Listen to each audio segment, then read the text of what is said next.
Hello vinyl community, it's Mike from Mike Guitar Player 07 here. I hope for those of you who have celebrated Eastern Passover, had a good Eastern Passover, depending on what you celebrate. Today I got an interesting new video for you. I have a record here by an artist named Tanya Tucker. The album TNT. This had to hit Texas When I Die for those who are familiar. And this album came out in 1978. 1978 was 41 years ago. This record is still sealed. I have another copy of this record because of my grandfather, and he had it in his collection. And then not too long after, a couple months ago, it's been a year at this point, but at the time it was only a couple months, I saw this sealed and I was like, this would be really cool to give my child when he grows up and is hopefully going to appreciate music and records like me. I have actually seen other people who have opened records that are this old, and even newer, and even older, and with mixed results. Many times the record is either warped, because it was stored improperly, or the gatefold is stuck to itself for those records with a gatefold, and this one is one of them with a gatefold. So, I figured, since this is considered vintage by today's standards, if I want to do that with my child one day, what I'll do is I'll buy a record now that's 180 gram modern press for today's day, and then in 20 years when my kid is 10 plus years old, then he'll appreciate it. Excuse me, and he'll be able to have that and do what he wants with it and hopefully appreciate it and think it's just as cool to open an old school record for the first time, be the first person to lay their hands on it. The actual wax inside, the wax is no longer suffocating from being in there for, in this case, 41 years for this TNT album, and then they'll be able to enjoy it and appreciate it and see the coolness factor of that, because I find the coolness factor. Now, if you're reading the title of this video, you know this is not just an unboxing of this record. We are also going to have a contest, which I'll explain at the end of this video, so stick around to hear details. Without any further ado, I'm going to get this open with my trusty little razor. But for those of you who want to see, it's in the shrink all. It's all shiny. It even has the labels up here. It has a Kmart sticker and it has a Tanya Tucker sticker. That is a cricket on the floor there. My record's, well, where I'm recording there's a cricket on the floor, so that's fun. Hopefully he just stays over there. Not that I'm afraid of bugs, but I really don't want to be interrupted with them climbing on me. So there's the front cover, back cover. Tanya Tucker, she was a country rebel back in '78. You didn't really see country music quite like this yet. I think she's one of the pioneers of what country became in the '80s. On the more rock country side, if we're talking subgenres. But anyway, I'm going to open this up and be real careful here. Wow, that plastic tore open a lot easier than I was expecting. And many times I like to keep the plastic on records, new records. I guess it really depends on the record. But this one's a gatefold, and I want to see how this gatefold has held up all these years. So, we're going to see how that goes.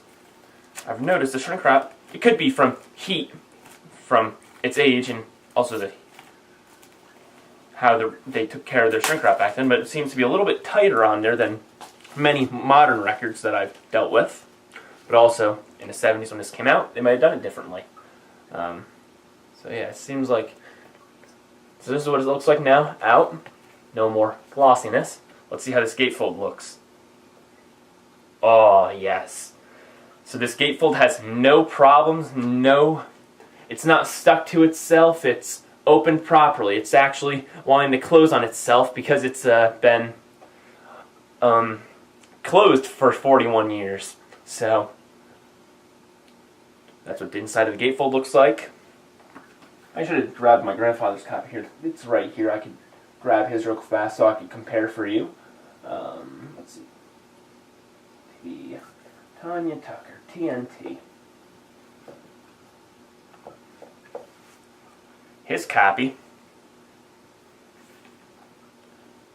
it just stays open. It doesn't really want to close much.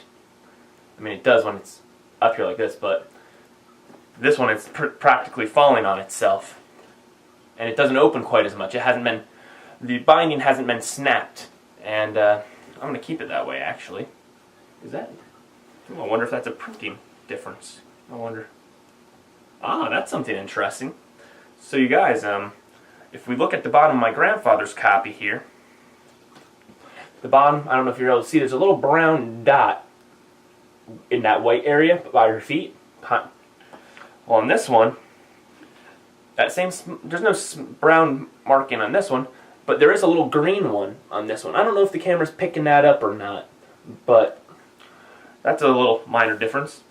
The record feels a little bit different, but I guess it could be a slightly different pressing. I'm not sure if the pressing is the exact same, but they're both MCA 3066. Obviously, the one I just opened has less wear than my grandfather's, because you can see my grandfather's has some ring wear on there. And the inner sleeve of my grandfather's copy, this isn't too bad. But a lot of his records, the inner sleeves have been mixed up. So I'm very curious of what the one for the brand new one has. So nothing else came in it. I guess there was no download codes back in the day.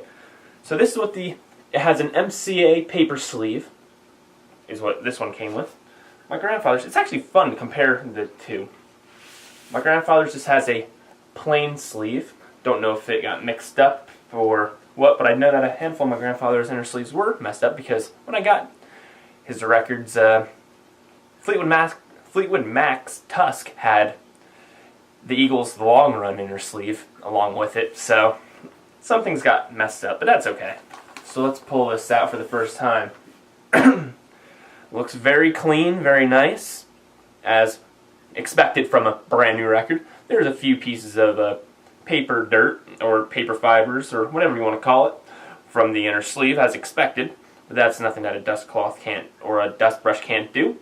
And I'm sure that maybe it's different back then compared to now, but I know in modern records that you buy now brand new, you are likely to find some little vinyl shavings on it from when they cut it. Don't know if that was as much of a problem back then, when vinyl was the main way to listen to music in '78. So, might have been different. They might not be as careless as they sometimes are with some of the pressings nowadays. But it looks beautiful. There are a few pieces of fuzz and this, that, and the other thing, but really, rather than that, it's looking good. And it does not look warped in the slightest. I'm eyeballing this, of course. But it just seems to be no more warped than... It just doesn't look warped at all. You can see for yourself, it looks very flat. So, that's how that one looks. I'm curious, because I haven't pulled my grandfather's copy of this album in a while. I'm going to see what his copy looks like, and if his is warped. Well, there's a lot of scuffs and all that stuff on it, and minor surface scratches, because it plays fully, because I've played this countless times, so I know that it does work. Very slight warpage, it looks like, but really nothing terrible. So, pretty much my grandfather's copy is pretty much the exact same. So, I guess it's not different pressings, and if it is, it's not very obvious. So, I'm looking forward to giving this one spin, at least, because I'm about to explain the contest, and the prize of the contest is this record here, Tanya Tucker's TNT. So I'm going to spin it at least once, because I'm curious to hear how this sounds, a brand new copy of it from the day. Even though I have heard my grandfather's copy, I want to hear a brand new one. And one of you will own this. All I have to do is enter my contest. And how you do that? In the comments below. Or, no, only in the comments below. It's going to be easiest in the comments below. So, what you guys are going to do is, it's real simple. All you have to do is answer this. Just create a list of your top 5 desert island albums. And whichever one that I find the most interesting, most diverse, or really stood out to me, that's the one I'm going to end up picking. So I hope you guys have enjoyed this video. I look forward to seeing your desert island records of choice, and look forward to seeing you in the next video.